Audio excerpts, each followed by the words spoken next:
और जो अपनी जगह भूल गया वो अपना इतिहास भूल गया। और जिसका इतिहास नहीं है वो आदमी का कोई मतलब नहीं है, क्योंकि जब इंसान मुस्कुराना छोड़ देता है उस दिन गधा हो जाता है, और जिस दिन गधा मुस्कुराने लगता है समझ जाओ कि इंसान बनने की अवस्था में।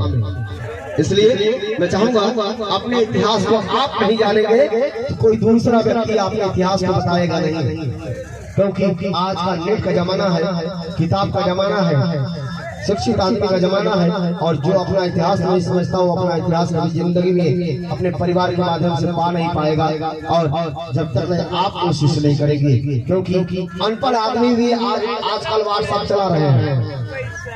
अनपढ़ आदमी आजकल व्हाट्सएप नेट चला रहा है और लिख रहा है इंग्लिश में, हिंदी में, एक अक्षर पढ़ने वाला व्यक्ति नहीं। ये सोच लीजिए कितना आगे जमाना चल गया है, बहुत आगे जमाना चल गया है।